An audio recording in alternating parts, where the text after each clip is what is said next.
Ladies and gentlemen, can I ask you all to rise, please, for Her Royal Highness Crown Princess Victoria.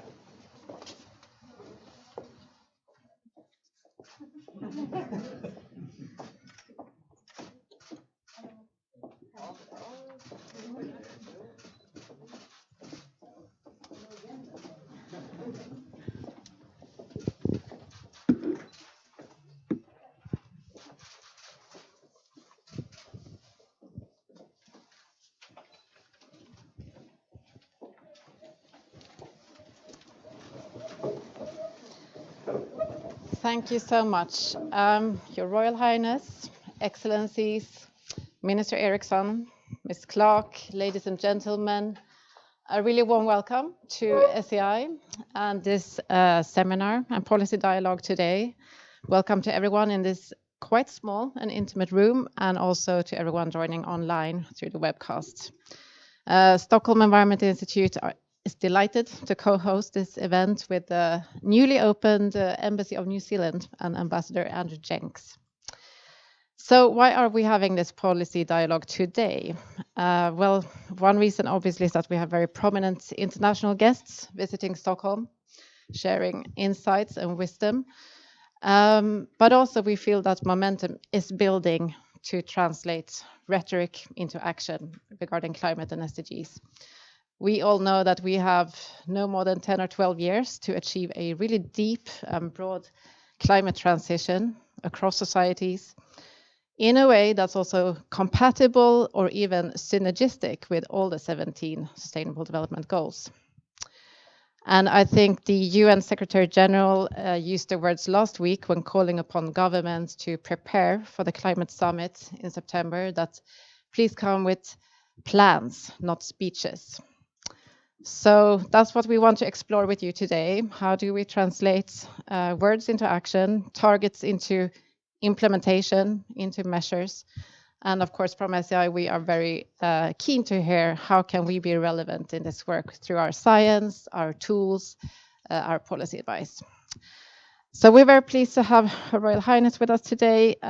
You've been raising the profile of these issues internationally and in Sweden in your role as a UN advocate for the Sustainable Development Goals and your personal commitment. Also very pleased to have, of course, our special guest, Helen Clark, one of our most experienced and inspirational international leaders. As you all know, she was Prime Minister of New Zealand almost 10 years, and then followed by 8 years as leading the UN Development Programme. And we are delighted that Minister Peter Eriksson could join us, new Minister for International Development Cooperation, and you will give some opening remarks very soon.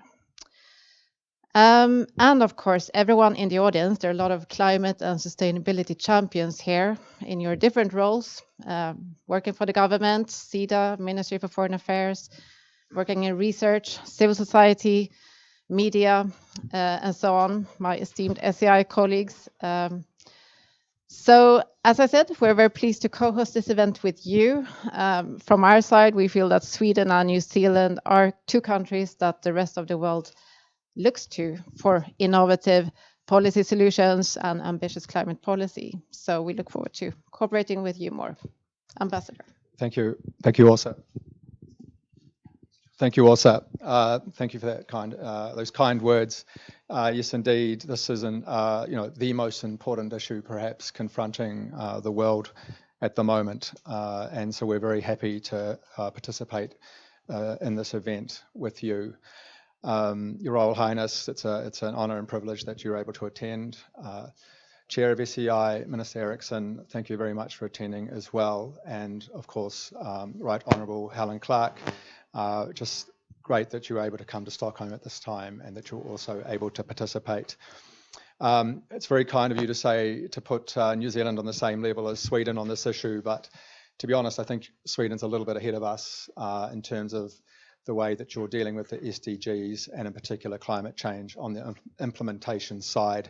So in fact, as a new embassy here, as a new ambassador, this is an area where I think New Zealand can learn a lot from Sweden.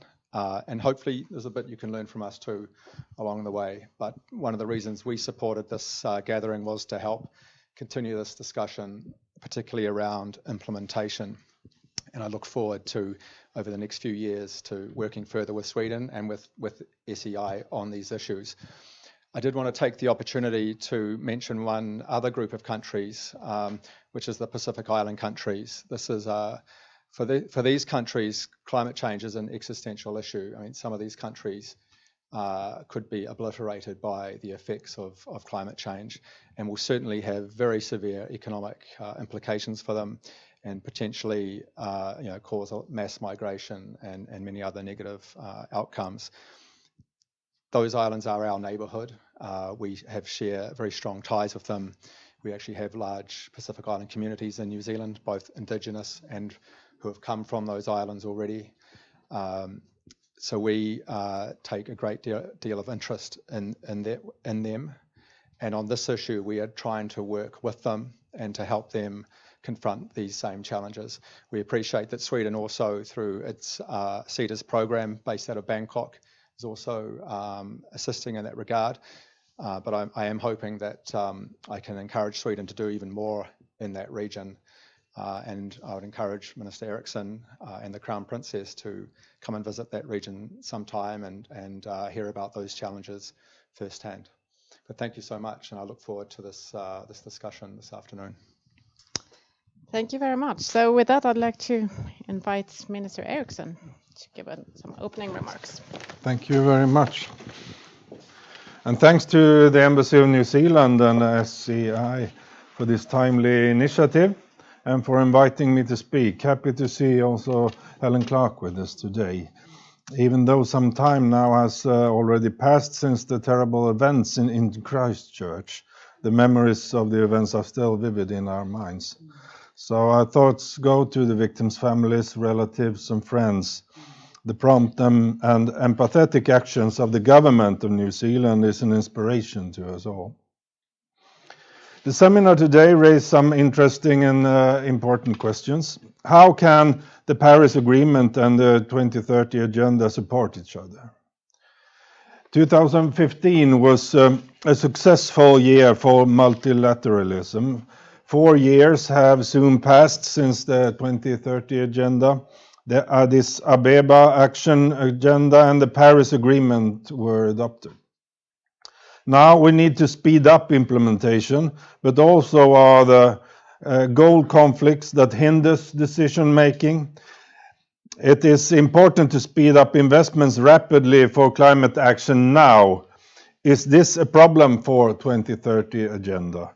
Will it mean less investments against poverty and development? Are there risks for example, biodiversity if we go too fast for biofuels instead of oil, for example?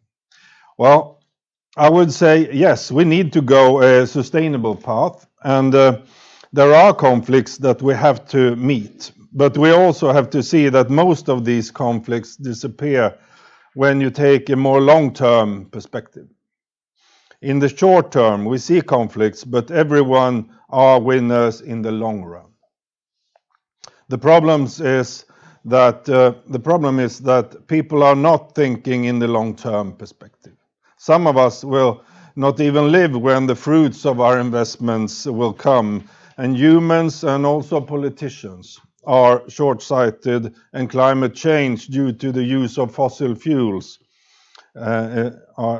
is a completely new kind of challenge to mankind. The stakes are high, and so are the costs of not acting on climate change. As stated in the invitation to this seminar, the latest IPCC report gives us the necessary evidence. We are looking forward to the Global Sustainable Development Report that will come in May. And we need sound and solid evidence-based science to guide the implementation. I would like to thank SEI for their work in this regard. The linkage between climate and sustainability is clear. Climate change threatens many of the ambitions expressed in the SDGs. Achieving targets on both climate change mitigation and adaptation is critical to keeping the realization of the 2030 agenda as a whole within reach. Let me give just a few examples of the interlinkages between climate and the SDGs. The impacts of climate change often exacerbate poverty and inequality. It's essential that adaptation support and disaster preparedness give sufficient focus to populations whose lives and livelihoods are most vulnerable. I can give the example of Mozambique now. We saw just a few weeks before the disaster in Mozambique, I think SIDA took a decision that we have to give help on humanitarian aid on the draft in Mozambique. And then just a few weeks later, this extremely disaster came and it's flooded big parts of the country and is still there for many places in meters of water above the ground. And another example of this is investments in more climate-friendly infrastructures in cities are much more efficient than the old structures, both in terms of energy and costs. Having 3 consecutive summits in September this year on climate, SDG, and financing for development presents us with an excellent opportunity to highlight just these linkages we hope all parties will make. And let me now move to financing for climate and sustainable development. There are gains of investing in climate smart and sustainable solutions, and I'm convinced we together can mobilize the resources required to develop our societies into low carbon or even net zero carbon societies. The Swedish Parliament adopted a new climate law in June 2017. We aim to reach net zero emissions by 2045 and 100% renewable energy production by 2040. Government has set up the Fossil-Free Sweden Partnership, where business actors are presenting plans for how to reach these targets. So far, 13 different roadmaps have been presented, and this is including also steel, cement, and construction.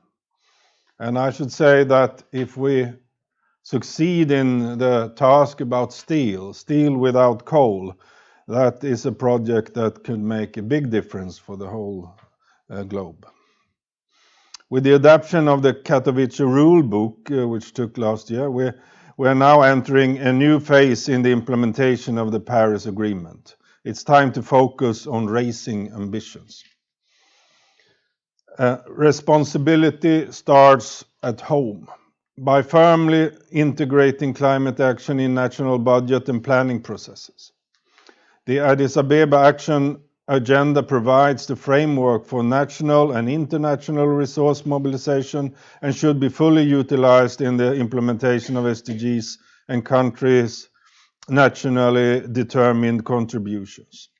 Allow me to, in that context, welcome the initiative by the World Bank, Finland, and Chile to establish a coalition of finance ministers for climate action. We look forward to the launch of the coalition in the margins of the spring meetings of the World Bank Group and the IMF in Washington in the coming weeks. I think I stop there now, since we have a little shortage of time also. Thank you very much.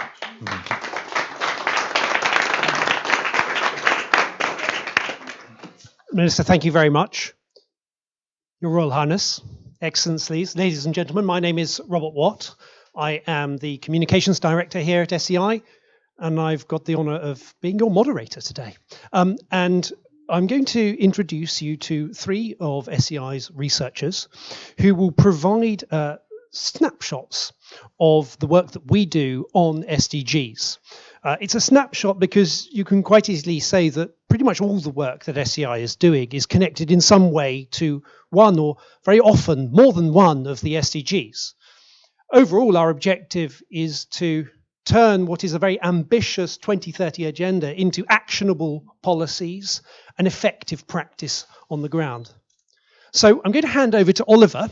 Oliver, do come up. Oliver's going to take us to Zambia and tell us a little bit about what it's like on the ground when looking into the connection between energy and gender. Jumping. Good afternoon. Very happy to give you, just as Rob said, a snapshot of some of the work we're doing on looking at gender dimensions of energy transitions. And we know that the energy transition is a core part of addressing climate change mitigation. And this is a complex long-term undertaking to transition energy systems. And it's not clear that the system that we may go to, which may be greener and cleaner, will necessarily be more equal or just or inclusive. And so we've started to look at what might be some of the gender implications and other implications on marginalized communities when it comes to energy transitions. And as Rob said, I'd like to take you to Zambia to just highlight one aspect of the work we're doing, looking at the introduction of a solar mini-grid in rural Zambia in a town called Mpanta. You can imagine this very rural fishing community on the lake, the shores of Lake Bangwelu in northern Zambia.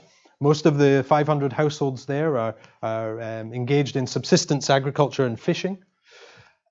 And in about 2011, they established a solar mini-grid, 60 kilowatts, so that was trying to provide lighting and powering small appliances and charging mobile phones to about 450 households. So we wanted to know how much the introduction of this mini-grid, which was aimed to really change the energy system and within the community, what would be the effect on men and women within that community.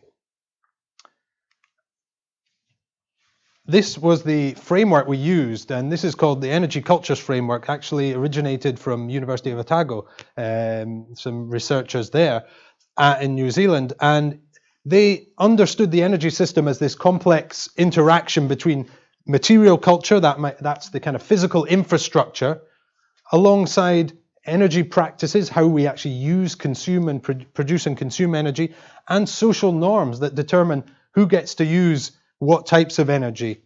And of course, you have various external influences that could be government policy or other things that affect that energy culture. And so by bringing in a new material culture, that is the mini-grid, what is that doing to energy behavior and energy culture within that community? And our analysis found that energy transitions are not gender neutral. The benefits of introducing a new energy technology is not necessarily evenly distributed. And two aspects I'll highlight is that these may not change, they may not change gendered spaces. And the example I'll give you is that in this community, the businesses were tended to be owned by men. And they were physical structures. The women who were engaging in kind of income generation activities were typically selling fruit and veg underneath a tree, whilst they had to go about their other responsibilities of caring for the home, collecting water, collecting firewood. And electricity comes to physical structures. So it was the men who were receiving the electricity connections to boost their businesses, whereas the women didn't benefit in that way from the electricity. So the kind of very differentiated impacts there.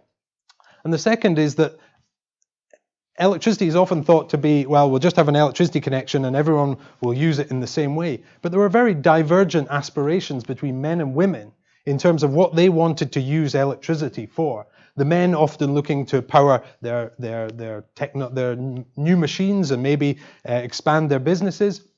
But the women, it was often looking at a way to reduce the burden of cooking with fuel wood and have electric cooking. But the system was designed as if a blanket electricity access for all. And I think a lot to be taken from that we have to think about designing services that meet differential needs. And so just to summarize, I think the links between SDG 7, that's sustainable energy for all, and affordable energy for all, and other SDGs such as gender equality are what I would call latent. They exist, but unless there are parallel interventions alongside, say, an energy intervention, you won't actually accrue the benefits that you may get from having increased access to electricity or to energy. So that's just a snapshot on some of the work we've been doing. Thank you very much, Oliver. A round of applause, please. I think. We're taking us so quickly. It's a bit fast. Oliver, I've got 30 seconds, so I'm going to ask you a quick question, if I may. So these parallel interventions, have you got any sort of inkling about what they might look like? Yeah, certainly. I think these could be specific interventions around economic empowerment of women within a community, so that allows them to maybe harness this new service that's being provided. That's one example, quite easy one, maybe. Super. Thank you very much, Oliver. We're going to now move on to my colleague Lynn, and Lynn is going to take us to a completely different part of the world. Lynn, come up, please. And Lynn is going to tell us about the work that she and colleagues have been doing in Sri Lanka, working across government departments and other stakeholders on the SDGs. Over to you, Lynn. Great, thank you very much, Rob. So I'm very happy to be presenting experiences from Sri Lanka, as Rob was mentioning, where we're currently underway pilot testing a new approach for increased coherence in policy making and implementation of the SDGs.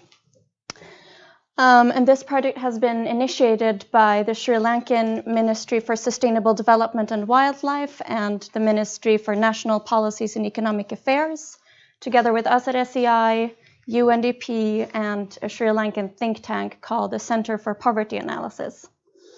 And the starting point for this project has been that in the language of the Agenda 2030, it should be seen as one indivisible whole, and the 17 goals and 169 targets should be implemented in an integrated way. But then to be able to do that in practice, you need then to understand something about how those goals and targets interact with each other. And so the question that we're exploring here is, how can we understand those SDG interactions in a systematic and coherent way? And how can we use that understanding then for policy prioritization and to capitalize on potential synergies and mitigate or avoid potential trade-offs? And so the way that we have done this is that we've brought together an expert committee with interministerial representation that has selected 36 targets that are of particular relevance for Sri Lanka. And then in January this year, we brought together around 30 participants from government, UN bodies, academia, and civil society to do an assessment of the SDG interactions. And the result of that assessment is what you see in this colorful matrix here. And so here, we have, I'll try to walk you through it. It's the 36 targets times the 36 targets, which then gives us roughly 1,200 interactions. So a decent amount of work for those workshop participants. And to do the interactions here, we used a 7-point scale, where dark blue represents a strong potential synergy and dark red represents a strong potential trade-off. And so the participants would work their way through this row by row, so target by target, and they would answer the question, if progress is made on, say, target 1.3, how does that affect progress on all the other targets? Could you give an example? Of the targets? No, just like what would happen. Yes, I think I will get to that. Yeah. Very good question. What can we learn from this type of matrix and this type of results? So first of all, if we look at the overall pattern here, first finding is that there's a lot more synergies than trade-offs. There's a lot more blue than red in this picture, which is great news. So there are indeed a lot of targets that do support each other. And if we can capitalize on those synergies, there's a lot to be gained for the achievement of the agenda. And then we can look at specific targets, so specific rows in this matrix. And we can identify targets that have a particularly strong positive influence on other targets, so with a lot of positive synergies. And this is the case, for example, for target 16.5 on corruption, which is perhaps not very surprising. And it also goes for the two targets that we have under goal 10 on reduced inequality. So those targets can then be seen as a sort of accelerators or targets where a relatively small effort or investment could have a large impact. And then the third thing that we can also look for is individual targets that seem to have a lot of negative trade-offs, negative spillover effects on other targets. And that's the case, for example, here with target 11.1, which is improved access to housing and basic services. And the reason we see this is that in Sri Lanka, a lot of urban development is largely unplanned at this stage. And so it has a lot of these negative impacts then on, for example, water use and sustainable transport systems. And the policy implication of that is that those targets may also merit increased attention in how they're implemented to avoid some of these trade-offs. So if we zoom in here on the climate, we have two targets from goal 13 on climate change. And here we see that there is no red, so no negative influence from either of those two targets on any of the other targets. And the two climate targets are also standing out as sort of top-ranked targets in terms of their positive influence on other targets. And if we zoom in even more and look at the explanations that the participants have provided here for these scores, we see that the reason we see this pattern is because climate change measures are perceived as being very closely linked to vulnerability and risk reduction and agricultural productivity and food security, and also water and energy, for example. So the next stage for us here is going to be to look into what can be done then to draw on these synergies and mitigate these trade-offs, and how we can turn that new knowledge into more coherent policy making and implementation. And so in conclusion, I would say there are two key outcomes from this type of process, where the first one is that it provides a basis for priority setting and also identifies potential cross-sectoral collaborations. And a particular interest from our Sri Lankan government partners here is to identify accelerators, or those sort of targets that have a lot of positive spillover effects on other targets. And then the second and final point is that I would say that the process itself can also be really valuable here, in that it facilitates cross-sectoral dialogue, and it provides the participants with a shared view and a more holistic understanding of how the SDG targets interact with each other. Thank you.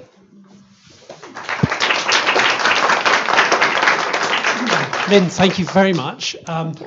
The big diagram with lots of colours, I think you did a super job at trying to make that understandable. I hope I answered the question. Really well done, well done. Can I ask one very quick question to you? You've done this in Sri Lanka. Can it be done elsewhere, or is this, Yeah, definitely. I mean, the method itself is very generic, and we have applied it previously in Mongolia. And we're currently also underway with doing a very similar setup to this in Colombia, where our SEI Colombia office is leading that process, also with very high government involvement. And there they're looking at SDG interactions both at regional level and at national level, and comparing whether they look the same when you look at different scales. Wonderful. Thank you very much, Lynn. Thank you. So there's lots more to look out for of our work to do with SDGs and interactions and supporting local and regional actors in their work. Now it's time to follow the money. Kevin, please come up. And Kevin, another of my research colleagues here, Kevin is going to talk to us a little bit about finance, and in particular related to small island developing states. Sure. Over to you, Kevin. Great. Thanks for that, Rob. I think this will be a little different than the last couple of presentations. I think I really appreciate how seeing what Oliver and Lynn have done with this, that we've all kind of taken different approaches to understanding how to synthesize some of our work. So a brief introduction to my role here at SEI. I think Ursula mentioned that one of the things that we do as an institute is not only research, but it's research to bridge science and policy. So we have a lot of mandate as well to engage with different policy actors. In that capacity, I am our focal point to the Green Climate Fund. So I do a lot of thinking about the international climate finance architecture. I am not exactly a small island developing states expert. So I've taken the opportunity to review some of our work that we've done on SID specifically, and the latter half of the presentation I hope to use to think a bit about what this should mean for the broader finance architecture. So it's going to be kind of a shotgun approach at the very beginning, and then some thoughts at the end. So very quickly, some of the key questions I think are important to answer in the climate finance space, particularly in this context, is one, how much is there, which might sound very basic, but is actually quite contested and very important. And then how can it support sustainable development and enhance climate ambition? So first of all, how much climate finance is there? This, you would think, would be a very easy question to answer. As it happens, it is not at all. This is for a couple of reasons. In one sense, it's because climate finance is provided in a number of different forms via a number of different avenues. We have bilateral donors like Sweden providing funding to Mozambique, for example. But we also have multilateral development banks. We have things like climate funds like the GCF under the UNEP ECCC. They could provide funding in terms of grants. They could provide it in terms of concessional loans, non-concessional loans, guarantees, bonds, equities, you name it. There's all sorts of stuff. And it's kind of unclear how we consider the way that these things relate to one another. We also have this sort of divide between private sector and public sector funding, whether or not private sector funding should, in theory, count. And in the case of climate finance, we need to be thinking about how climate-related are these activities. Are these mitigation activities? Are they to help us adapt to the effects of a warming world? Are they development that have some climate co-benefits? So not at all clear exactly how much finance there is, generally speaking. This diagram here is something that the UNEP ECCC Standing Committee on Finance produced last year during their biennial assessment report. They suggest that there are something like, I want to say, $400 billion or so per year moving on this topic, much of which is renewable energy investment. One of the pot that I think I'm most concerned with is under the UNEP ECCC, as part of the Paris Agreement, developed countries agreed to provide $100 billion per year to developing countries to mitigate and adapt to climate change. So for a lot of us, this $100 billion, which is currently about $30 billion in 2015 and $34 for 2016, this is the pot that most of us are concerned about in the UNEP ECCC context. So this is kind of the subcategory of the larger finance landscape that we're especially interested in. Again, not exactly a clear picture. So one of the things that we're doing to try to figure out how do we go from this to something that's usable for policymakers? We at SEI have gone through and done a bespoke analysis of climate finance flows, specifically within this category, to all small island developing states. This is a graph from our Pacific paper specifically that essentially goes through and tries to trace how is funding moving from donor countries, for what, and to who. If you're a policymaker in a country, this is great, very pretty, good to show a slide of something like this at a talk, for example, but still not particularly useful. So what we've also done is we've done these short country profiles. These are not meant to be read by the people in this room at this moment. I realize they're quite small, but what they are is they are a couple of page summaries that basically describe how much funding is coming into your country, what sectors does it intend to go to, what is it for, what kind of form is the finance being provided in. So we've got these kind of country profiles that are meant to be used by decision makers in their everyday job to get a better sense of the finance that's flowing into our country so they can begin to answer questions about how this articulates with their priorities. So we've got these for all of the countries. These are just a couple of examples from our Pacific study. Recognizing that we have some colleagues from New Zealand in the room, I pulled for our Pacific SIDS specifically all of the countries where New Zealand is a major contributor. And what we can actually see in this case is that New Zealand is contributing quite a lot of money in terms of solar energy to the Cook Islands. There is a bit here in terms of energy generation and access for Samoa. New Zealand has one very small project on primary education for climate change going on in the Solomon Islands. That's a bit unique. As well as down here, energy access and energy generation and access as well, and then again, solar energy. So what we see is that in most cases, the climate finance that's coming from New Zealand to other small island developing states in the Pacific tends to be very mitigation focused, which is interesting. Obviously, mitigation is a really important element of this, but if you're somebody living in a small island developing state, you're also very concerned with adapting to climate change. You're not a major emitter yourself, but you know that there are going to be significant risks to you as a country because of climate change. We're concerned with food security. We're concerned with the salinity of our water resources. We're concerned with coastal erosion. So there's a lot of space to continue to invest in those sorts of activities. So this is a little bit about the landscape, generally speaking. But what I was asked to speak to today is how exactly can climate finance be useful for enhancing ambition? So this is the part where we move from me summarizing the excellent work of my colleagues here at SEI to kind of spitballing on some of the policy ideas that I've been talking with the GCF and other actors about. So one thing that I'd like to briefly say about this is that the term enhancing climate ambition is actually quite specific in terms of UN language. This is something that comes out of the Paris Agreement. And the idea behind this is that every 5 years, countries, parties to the Paris Agreement, are supposed to submit what was already referred to earlier, the nationally determined contributions. So these are plans that countries put forward to say, this is what we're going to do.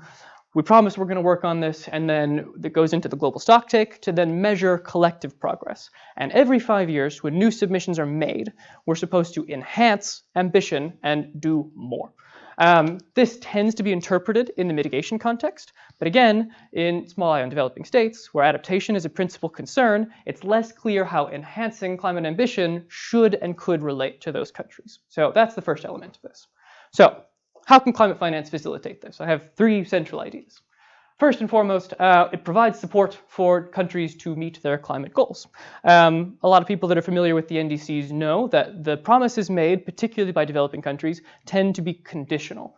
This means that they say we're going to do these items 1 through 5 because we plan to do them, they're part of our development activities, and then we'll do items 6 through 35 if we get the financial support we need from other actors in the community. So the first and most obvious thing that we can do with climate finance to accelerate and enhance our ambition is to provide support for the activities countries want to do and have self-identified.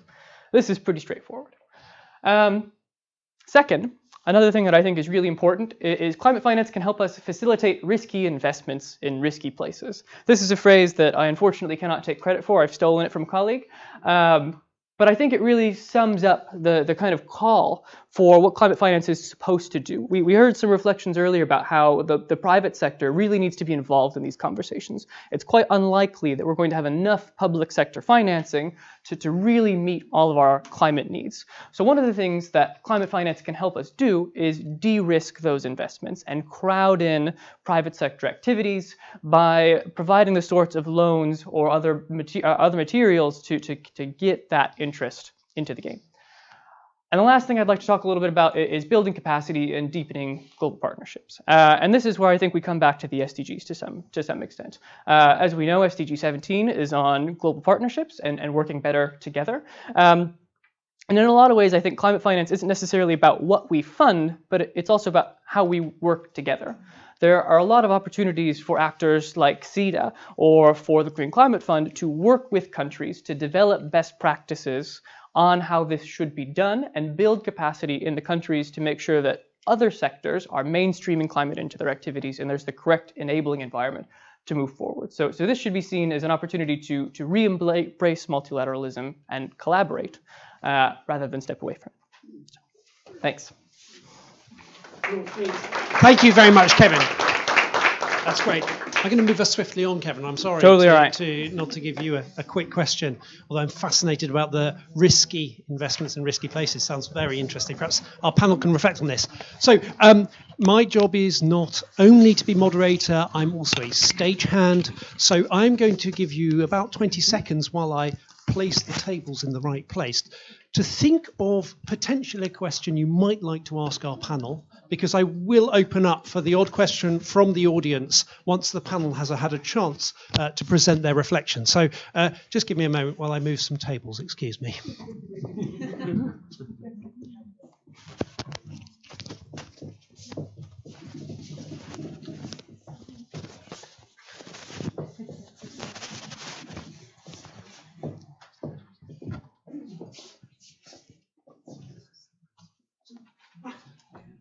Thanks, Ylva. Thank you very much, everybody. We now have a fantastic panel joining us. I'm going to introduce two of those members, of course, because you have not heard from them yet. So we've got, of course, Ms. Helen Clark with us. Helen comes with all of her experience of leadership, and I'm sure will provide us amazing perspectives on that. But we're also very happy to have with us Inga Buxton, who is the Deputy Head of the Global Agenda Department in the Swedish Ministry of Foreign Affairs. And we also have with us Karin Isaksson, who works at SIDA and has been working on issues to do with natural resources, gender, energy, and has a particular focus on SDGs and SDG policy as well. So, and our last panel member, of course, is Dr. Åsa Persson, who is our research director here. So I'm actually going to ask you all to take the stage at once, please.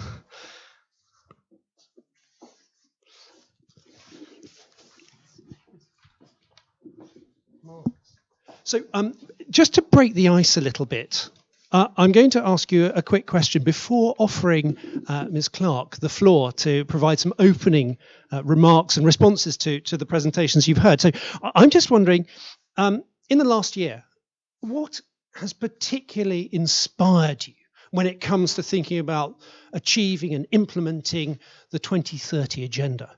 And I'll tell you what, I'm going to start with you, Åsa, in this case. I think it's difficult to pick, actually, so I'm quite inspired. But I think to bring it back to Sweden, we've been out in the world now. I am very encouraged by how fast some social norms are starting to shift. Hopefully it's going to last. I'm talking about meat consumption and flying, so that's inspiring. Thank you. Helen. Well, I look at the two agendas very much as interlinked. So I think two things have inspired me. One is your compatriot Greta. What an incredible impact. Greta Thunberg has to be the best known Swede in the world today for inspiring a generation of young people. It'll be interesting to see where that goes, but she's had an impact. I was at Davos, and this young girl saying to those leaders, your house is on fire and you've got to do something. I mean, she has got world attention. That's inspirational. I think the second thing that should inspire us is what the Intergovernmental Panel on Climate Change said about the feasibility of meeting the ambition of the Paris Agreement. And often when we think of their reports, we think of how challenging they said it was. But what they say is that it is geophysically, economically, and technologically possible to meet these targets. That should inspire us. Inspire us to focus on the obstacles, which are the politics, and mobilising the finance, and getting the society-wide buy-in.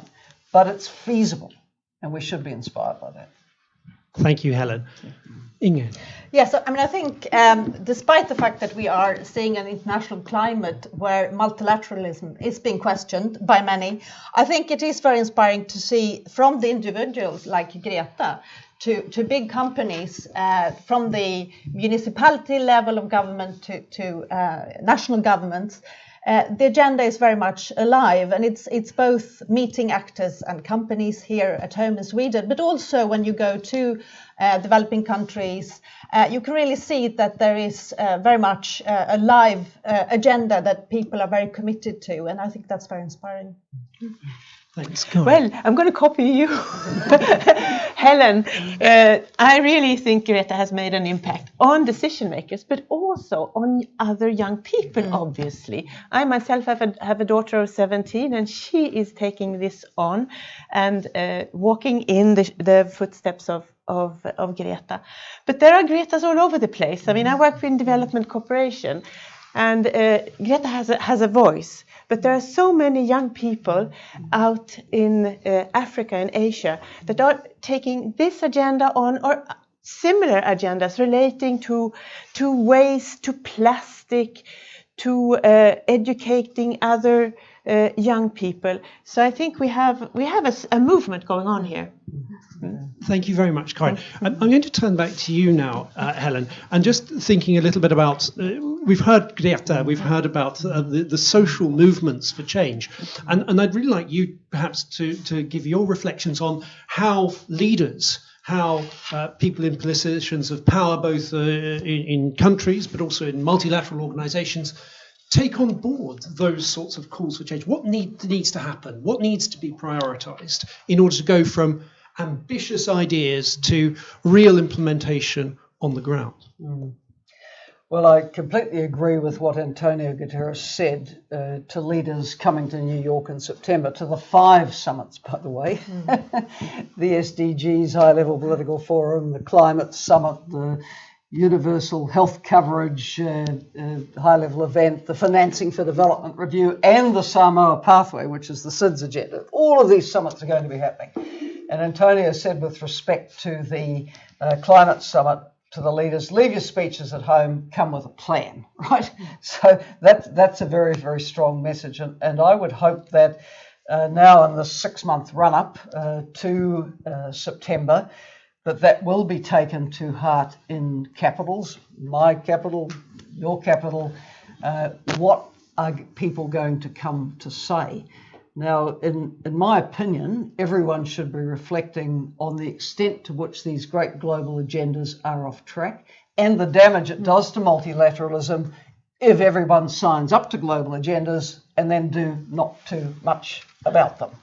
And it's going to call, I think, for some focus on what the top priorities are going to be. And while I obviously agree that across the SDG agenda things are interrelated, the reality is that you can press some buttons and they'll have catalytic effects. So let's work out what they are, gender equality being one of them, by the way, as a catalyst for inclusive and sustainable development, sustainable energy being another one, for all the kinds of reasons that were touched on in the energy presentation right now. So I think in September, a bit of a wake-up call. I think we need to focus on the importance of international solidarity in the countries affected by crisis. 1.8 billion people, we're told by OECD, live in fragile contexts, and that's where the SDG underachievement is going to be. And we have to ask, are we just going to let things drift on as they are towards 6% of the world still being extremely poor in 2030? Or are we going to undertake some of the actions that might change that? World hunger has been increasing each of the last 3 years. What can we do to change that? Very much, by the way, connected with the climate change adaptation. I mean, if I could sort of give you a visual image of where these issues come together. I was earlier in March in Afghanistan, a country that Sweden has given an enormous amount of support to over the years, and it still needs it badly. And in the western north of that country, they have been suffering a very, very severe drought for 3 years, which has led to climate refugees from the subsistence farming villages of those provinces. And you have just in Herat and Badghis province alone, 250,000 displaced people living in tent encampments around the cities. And by the way, it just rained up there and the tents have been flooded. But, this is a country stressed by conflict. subsistence agriculture hit with these incredible droughts. The animals all die. People haven't been able to grow food. The storage has run out.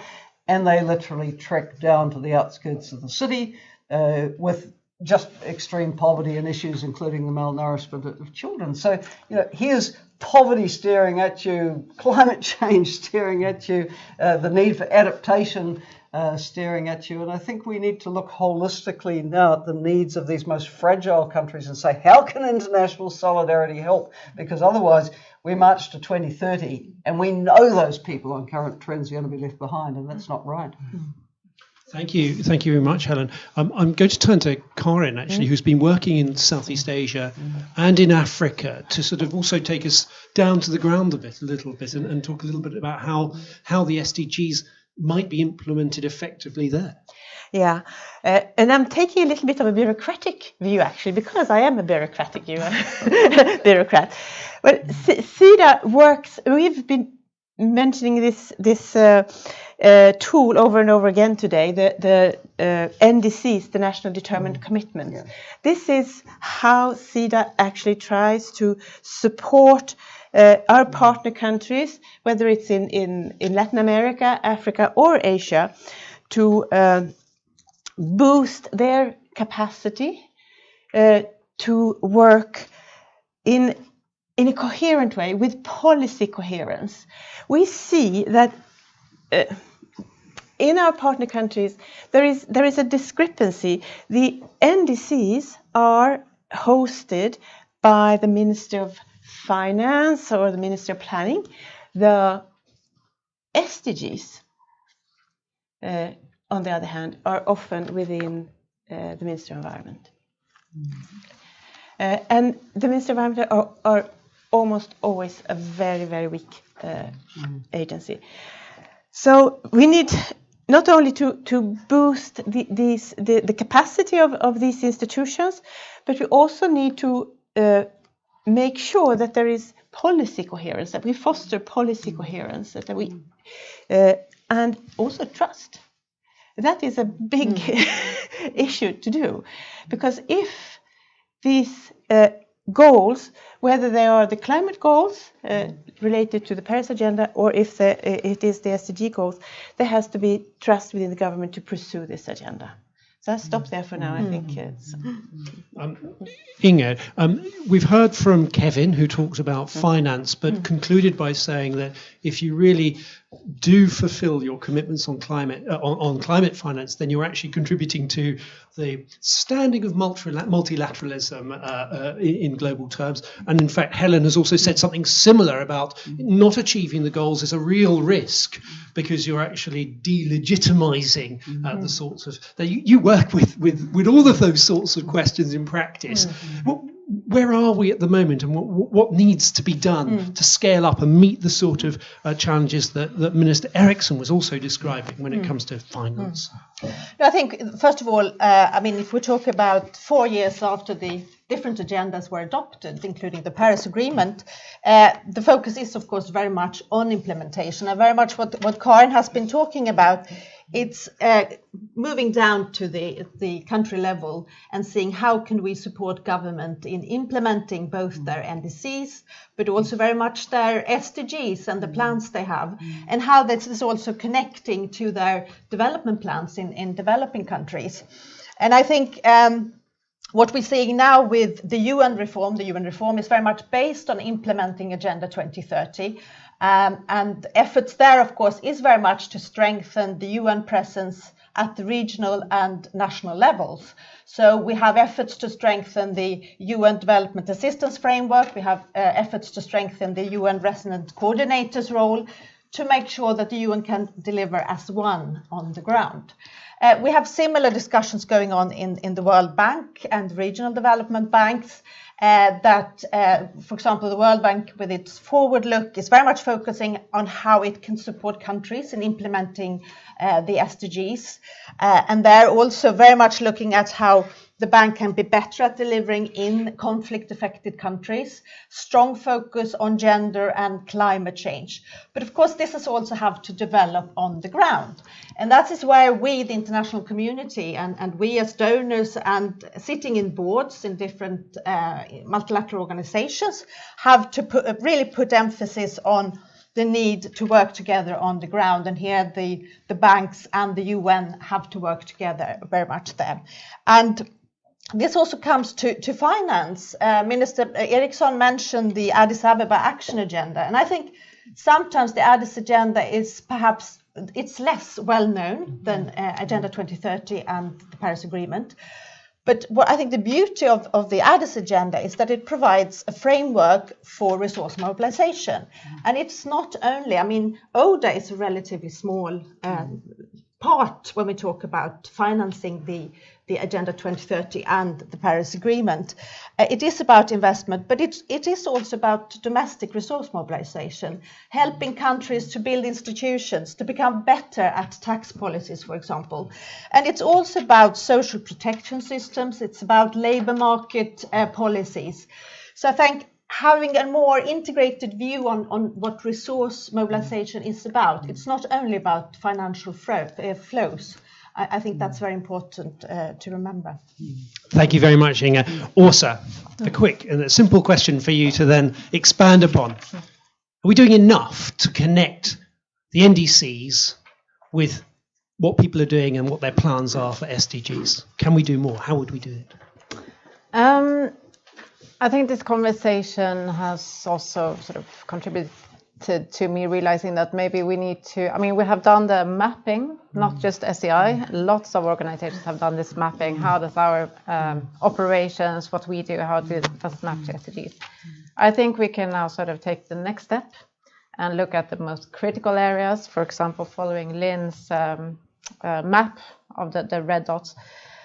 Because I'm not so concerned about this coherence between climate action and some SDGs. I'll give you an example, health. You know about some quite ambitious goals that China and other countries have made regarding electric vehicles, which of course have good climate benefits, but also some conversations we have with our research partners pointed at, I mean, these are also a result of the concern about air quality in really mega cities in East Asia and Southeast Asia. So actually decision makers are very concerned about the citizens and these really poor air quality leading to social unrest, political stability. So, I mean, then these ways of promoting electric vehicles becomes a response to those kind of social and political problems, as well as having climate benefits. So there are some areas where we have nice coherence, I think, but we need to look at the more difficult ones, like governance that Lynn raised as well, like inequality, for example. If I interpret it right, we need to take the heat map and actually then put it into practice. But where we may find some of those keys to unlock it, they might be actually at local level by looking beyond what's on the paper to the air quality issues that people experience in their daily lives. And it's maybe that is the sort of motivation for going forward at a quicker pace. Can I ask a question to all of the panel now, which is really one around whether we need, Minister Eriksson mentioned, of course, Sweden's climate law. So my question is, do we need more rules, more legislation, rules on perhaps what the World Bank can fund or should fund? Do we need more legislation to bring about a greater momentum at national level?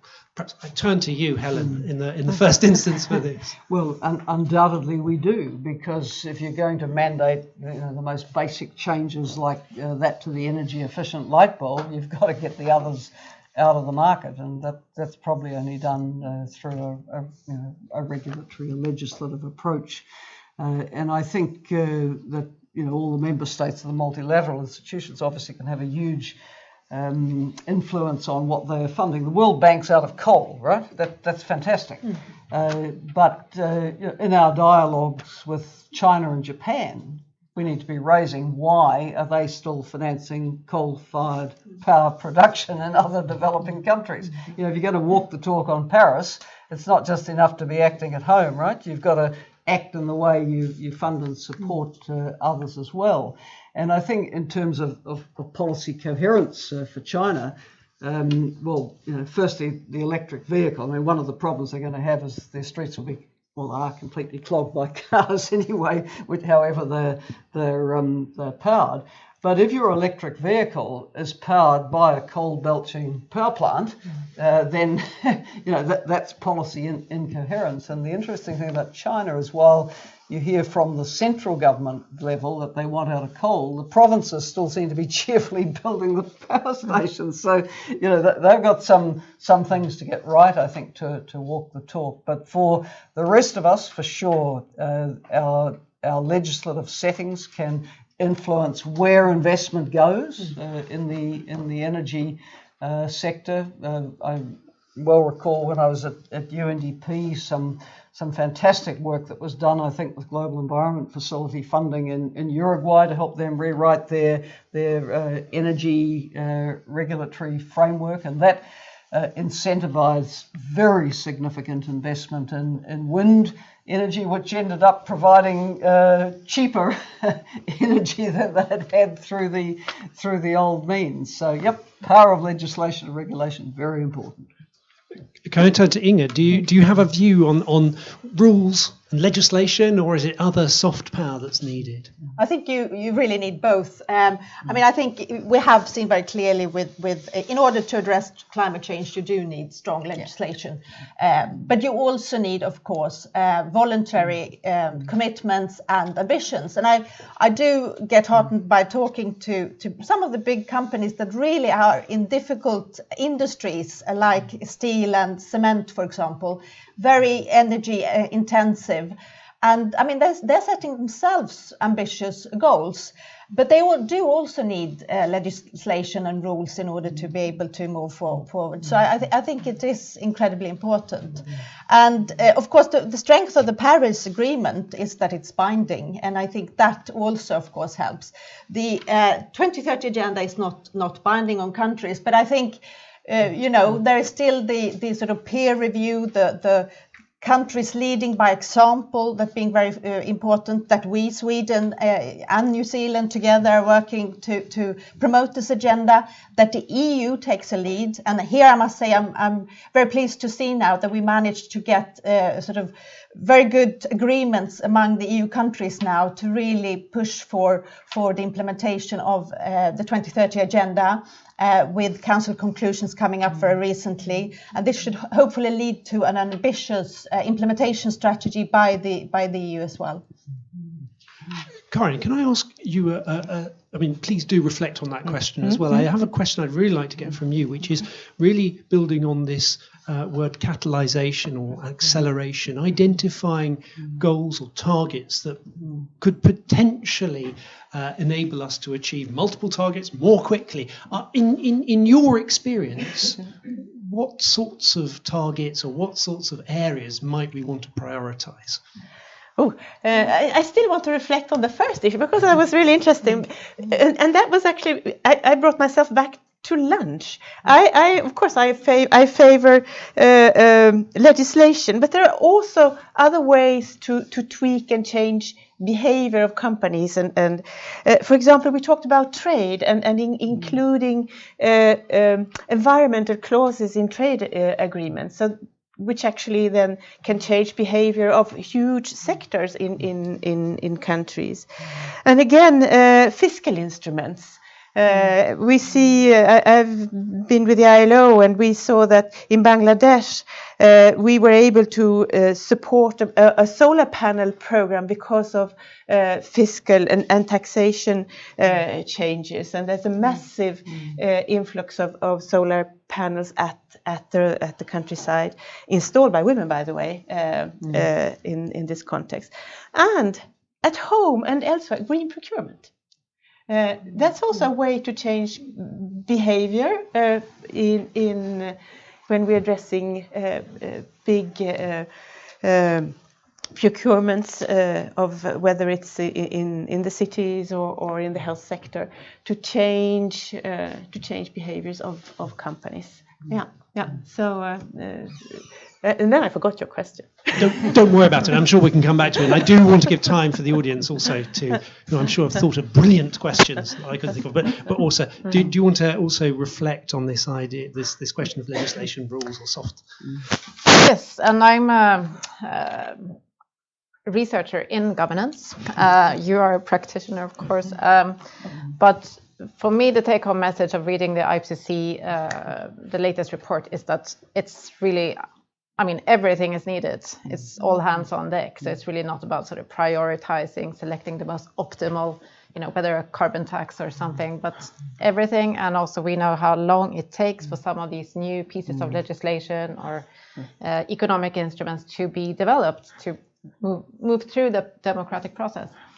So all hands on deck would be one response, but I also want to give you a reading tip. The most interesting report I read this year is called Geopolitics of Energy Transformation, done under the IRENA, International Organization on Renewables, because it also talks about markets and how, making the case that we will see this fossil fuel peak in the early 2020s already, and also looking at how different countries, how will the geopolitics change? So really fossil fuel exporters, and some of them are actually among these very fragile states, they will face a loss of revenue, and what will that mean? Also some countries are really well placed to expand renewables and can become winners. So I think, yes, more policy, more legislation, but also really interesting to try to look at how will these markets develop. And who the winners and losers might be from transitions, either because they're reinforcing the sorts of inequalities that Oliver talked about, or placing people in vulnerable situations as jobs change and coal-fired power stations close down, for example. Now I turn to the audience. Please, if you have a question, raise your hand and tell us who you are, and ask the panel. If you have a specific person you'd like to answer your question, please let us know. Owen, excellent. Owen Gaffney from... Hold on for the mic. Sorry, I should have said, please hold for the mic, because the mic is for the webcast, otherwise no one will hear you. Thanks. It's Owen Gaffney from Stockholm Resilience Centre and Potsdam Institute. So you've touched on this a little bit already, talking about finance, but we know there's a huge amount of money available in the system right now in the private sector. Apple have got billions they need to invest, and a lot of the big investments don't cost so much money for these startups, etc. So that money's available. We need it for sustainable infrastructure. Then we have announcements in China of the Belt and Road, but not much on sustainability there. We're doing something wrong in making sustainable infrastructure attractive to investors. How can we change that? How can we sort of rethink that? Well, one could tackle that from many angles. Yes, there's a tremendous amount of capital out there looking for a home, and some of the places most desperate for it are not at this time providing an enabling environment that would attract it. Because of lack of rule of law, corruption, poor governance, things that many responsible investors will run away from. So if I come back to points that have been made by Swedish friends here, investing in the quality of governance, rule of law is pretty important underpinnings for that enabling environment to be able to attract quality investment. And then also supporting the enabling policy environment, which will bring investment into areas of sustainable infrastructure, for example. I think, Belt and Road is a whole subject on its own, and no doubt, some of the Belt and Road will be financed through Asia Investment and Infrastructure Bank. Now, many countries, including my own, I think is Sweden on the board of that, I don't know, but we have the opportunity to influence how it lends, what it lends for, and I must say, I'm not convinced yet that they've really got the SDGs and sustainable development. And as I said, it does concern me that China, through other arms of lending, is is financing unsustainable infrastructure like fossil fuel energy. So I think there's a range of areas we could look at there. Just one more point on finance, because the finance presentation was extremely interesting to me, particularly with the detail that it had on what is going into the Pacific. And firstly, countries don't want to borrow for adaptation. They're seeing that as very much something that the industrialised world caused the historic stock of carbon in the atmosphere and the problems, and they're expecting the developed world to stump up on adaptation. And so they want it in grant form. Now, a problem for the small island developing states is that many of them, for one reason or another, have moved into middle income country status with the development banks. And when you get to middle income country status, things are not as they were. You know, you don't get the concessional finance, you're out of IDA, and yet their vulnerability to major climatic events is extreme. And when a huge cyclone or tropical storm comes through and wipes you out, it'll wipe you out regardless of whether you're classified as middle income or low income, but then how you get treated varies enormously. And I was quite involved with support of Gail Hurley, who was our climate finance and finance guru at UNEP, with Eric Solheim when he was at the DAC, with the Pacific Island Forum and CARICOM, arguing for the development banks to have a vulnerability index, so that you didn't just give your concessional support to low-income countries. You had to take into account that Vanuatu may be middle income, but Cyclone Pam will destroy it, and that these countries cannot take on more debt burden for recovery and for adaptation. So I think that's something that needs to be explored, because these small island states are really on the front line of climate change. So the vulnerability index that you mentioned, that isn't yet being put into practice, but you'd advocate that needs to be seen alongside, whether you're a middle income country or any other country. Yeah, but basically the fact that you have these vulnerabilities needs to be indexed, so that when you do face wipeout, you're not going to have to borrow at commercial rates to put it right. And with these storms coming around more often, I mean, take Dominica in the Caribbean, which got pretty much completely wiped out twice within 3 to 4 years. It's just impossible to deal with this on a commercial loan basis. I'm looking at Inga actually and wondering whether she'd like to. No, but I think also obviously one important factor is that what, for example, the World Bank and the regional development banks can do is also to leverage private investment. It is very much about reducing risks and focusing in IDA financing on the least developed countries, but actually giving to middle income countries help through different instruments. I think SIDA's experience with the guarantee instruments is an excellent example where it really makes a difference in terms of reducing risk. We also have the Stockholm Sustainable Finance Center hosted here in SAI and looking at innovative approaches to financing. And that is very much about also tapping into the private funds. Yeah. Again, I look to the audience. Are there any other questions in the audience at the moment? Yes, please. Thank you very much for this very interesting talk. My name is Nagme Nasiritusi. I'm a researcher at Stockholm University. Looking at how climate and sustainable politics in the US has developed, what advice would you give to leaders to make their policies on sustainability and climate stick and not be rolled back so quickly? Great question. Thank you. How do we make policies on sustainability sticky and attractive, even in the face of perhaps the winds of populism? Put it like that. Well, you can only do that by having climate change literate electorates that don't elect such people in the end.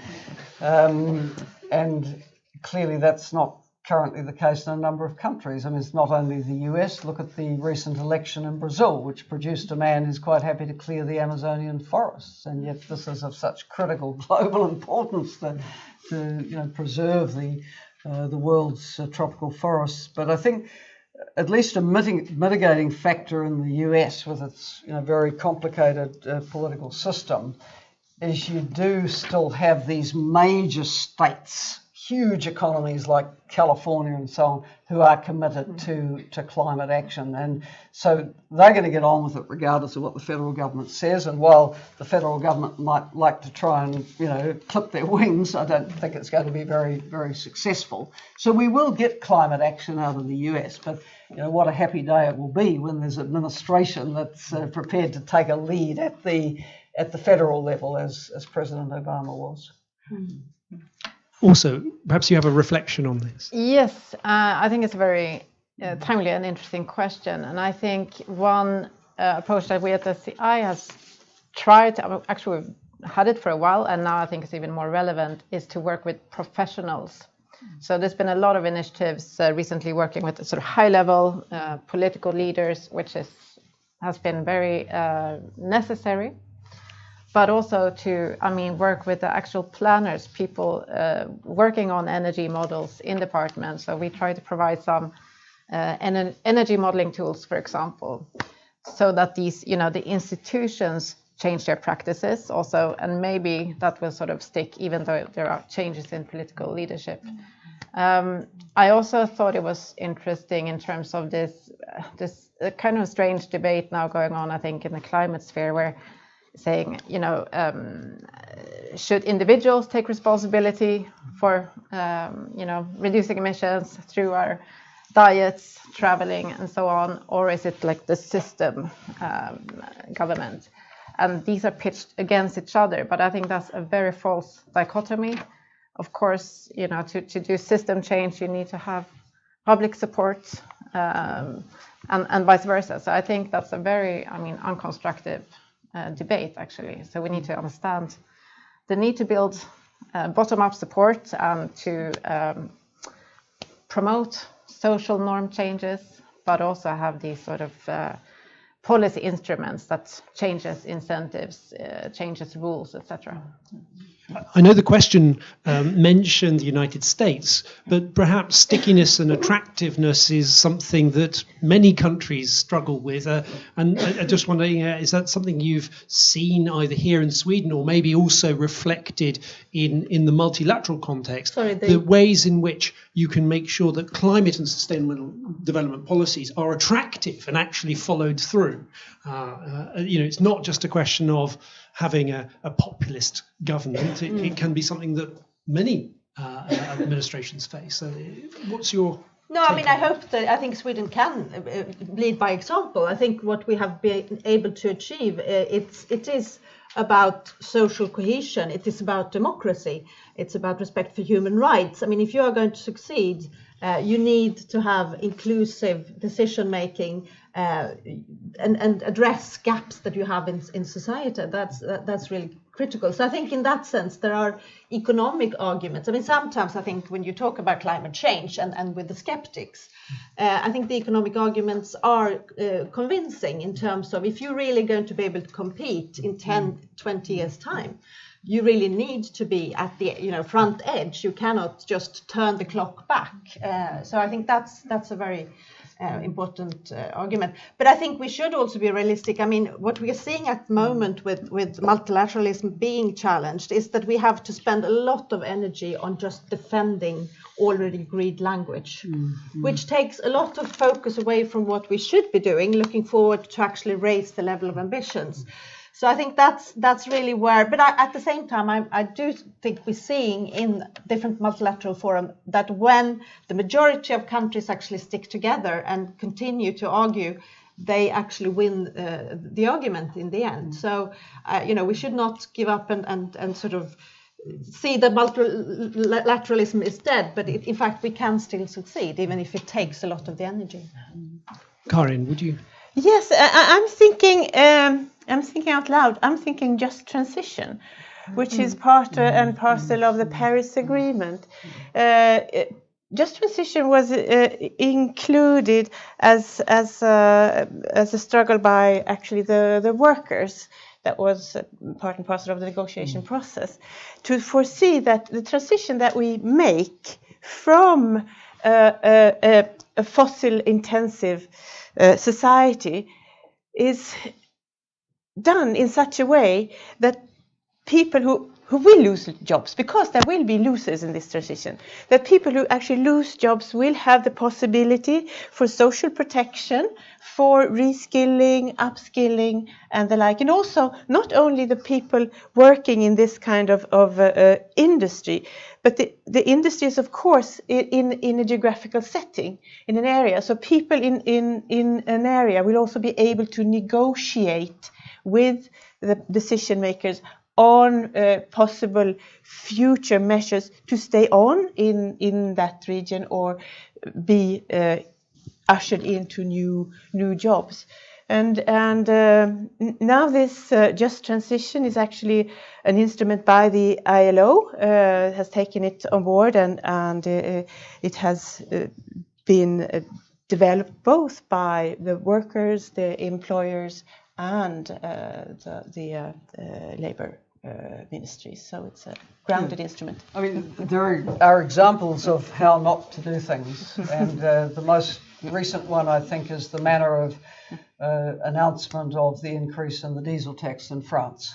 You know, if that had been accompanied with statements about fiscal neutrality and improving cash transfers or whatever to the lower income groups who are disproportionately affected in terms of impact on budget, you mightn't have had a yellow jacket revolution that paralysed Persson and other places for weeks on end. It reminds me of an announcement the Nigerian government made just before Christmas one year when they said they were taking off all the fossil fuel subsidies, and people just went ballistic and they had to back off.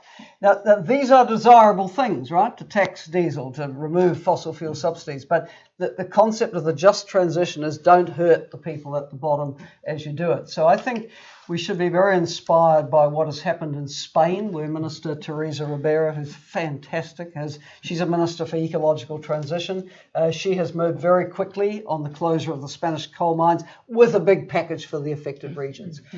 Germany now has the recommendations in front of its central government on phasing out coal, and they've put a date of 2038, and of course we'll all say faster, but they say it is going to come with a package for the transition. So if we want to diminish the obstacles to change, we have to be very much thinking about the impact on affected communities, social groups, and so on, and make it possible for the transition to be fair.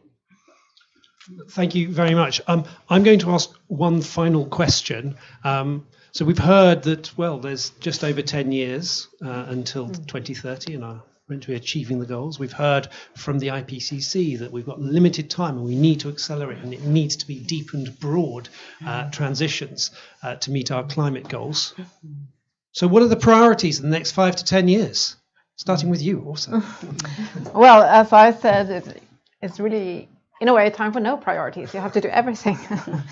But if I could make a wish instead, because we know, I think that countries like Sweden and New Zealand need to show leadership and lead by example, take this responsibility, take the responsibility for finance. I think it would be very interesting if a emerging economy sort of took on a leadership role as well. And I'm talking not about the BRICS, Brazil, India, China, and so on, but there's something called the Next 11, countries like Vietnam and others, just to maybe shake things up a little bit. And I think that would be a compelling argument that, you know, we are countries that are on a clear development path and taking on board climate change. It's a wish, so we'll see what happens. Thanks also. Helen.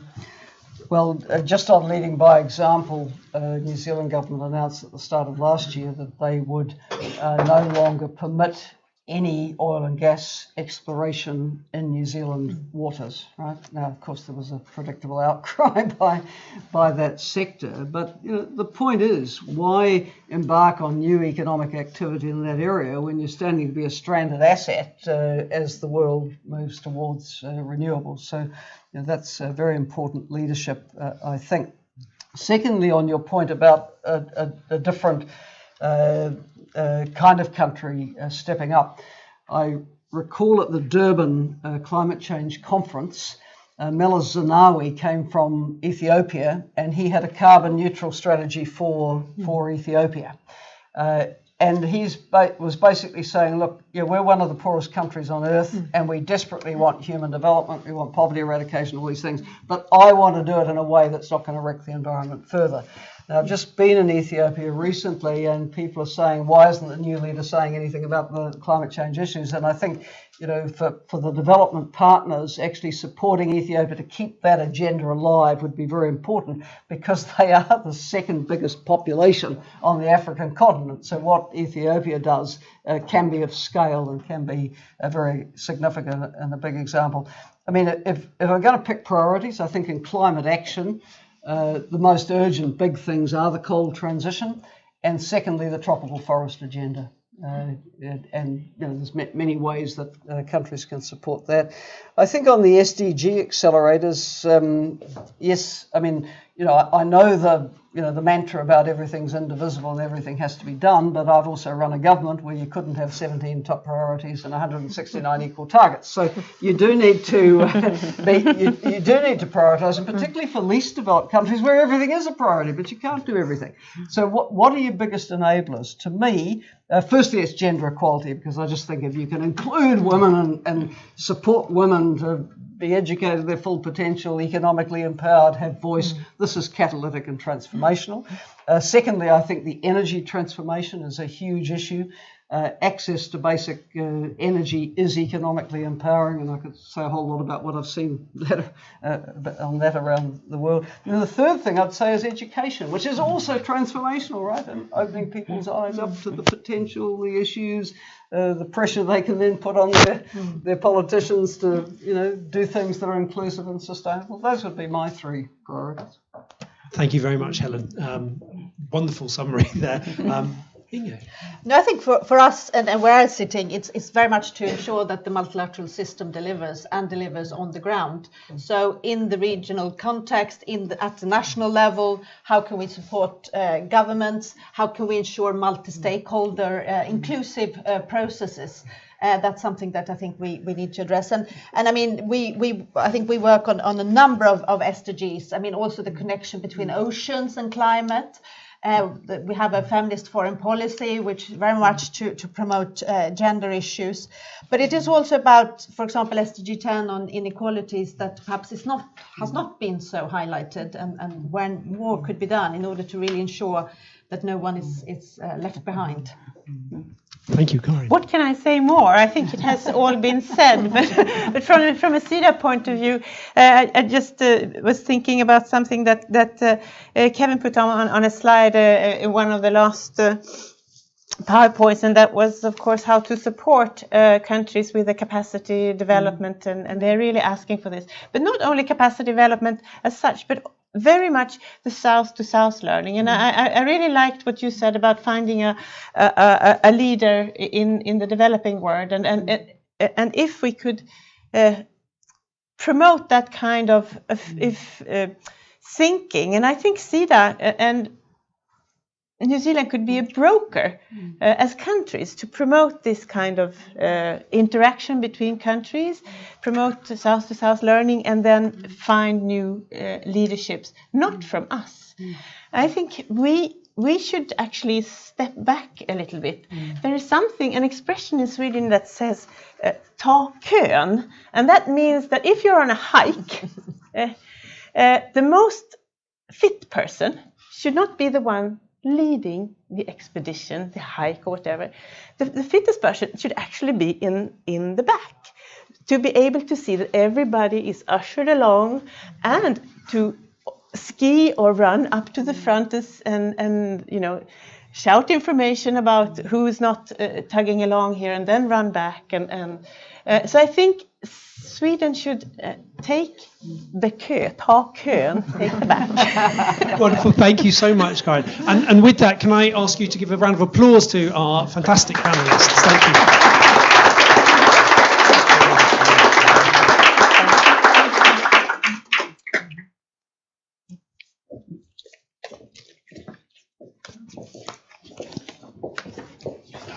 Sorry? Yes, please. Well, thank you very much. Well, that was even more inspiration, I think, that we just heard then. I have to confess, I'm a real layperson on this, but what I heard is that there's a diagnosis, there's a cure has been identified, and there's lots of doctors in the room working on the patient. But there seems to be still a wee way to go. I do have a background in international fisheries management law, and the discouraging thing to learn from that is often the patient died before the cure was put in place. However, I do think in this issue, I think there's already enough happening internationally and at the state level that I am more optimistic. And we did hear all these inspirational stories from Greta to the national level. As a diplomat, I did, the challenge is how do we get more countries to all row in the same direction? Because, countries like New Zealand and Sweden, I think Sweden's rowing a bit harder than us, but we're going to get there. But there are other countries who are rowing the other way. And so there's a lot of work to be done at the diplomatic level as well. But what I heard today was incredibly inspirational. And as a New Zealander, I'm looking forward to working with Sweden more on these issues. I'm looking forward to working with SEI on these issues. Maybe you can open an office in the Pacific next. How about that? Funded by Australia. Thank you so much.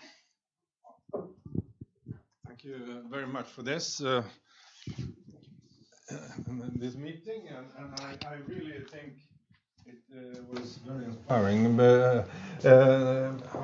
At least in the end, coming to the Pacific, I think that's extremely interesting. I've been in Vanuatu once, made a campaign for the election there with the Green Party, actually, yes. And that was a memory I will never forget. Come back. Yeah. And I think a lot of you are talking about Greta. I saw her when the first day she was outside the Swedish Parliament with a sign. But she says she doesn't talk about hope. She says, "I don't want you to hope. I want you to panic." That's what she said.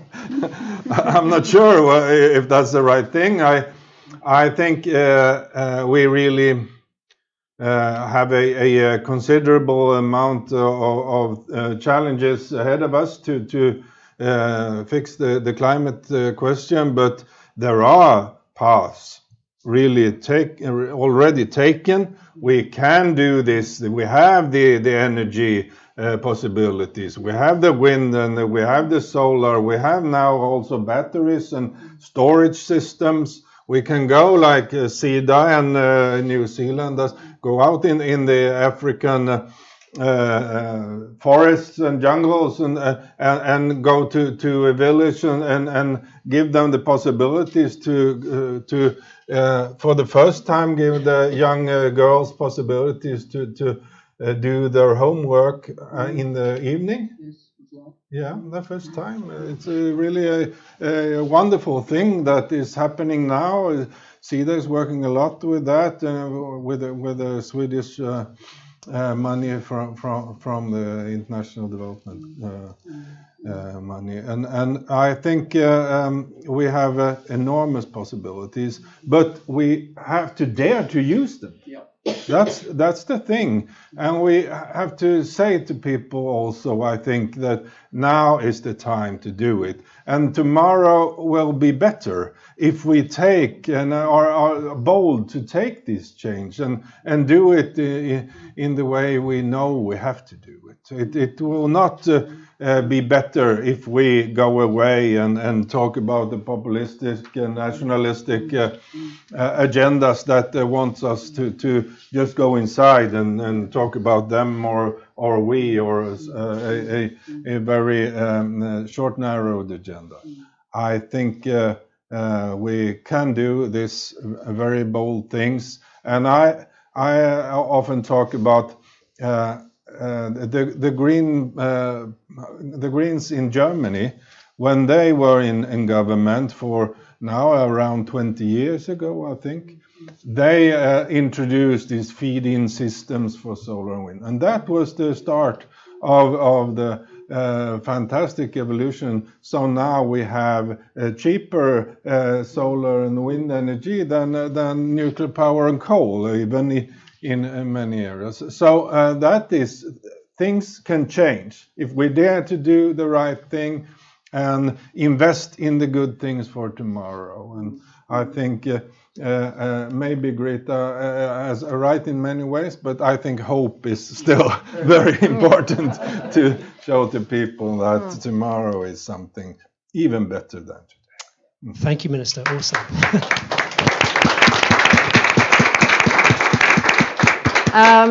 I have really not much to add.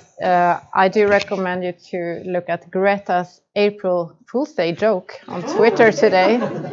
It was very funny, actually. But we wanted to thank you all for joining us, and also there will be opportunity to mingle a little bit after. That's turning over Thank to you very much, everybody. Thank you, Your Royal Highness. Can I ask everybody to rise, please?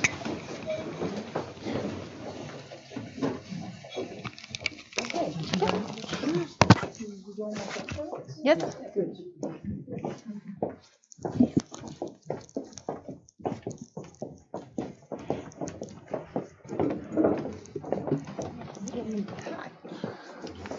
Yeah, there is still hope. Yes. Fine.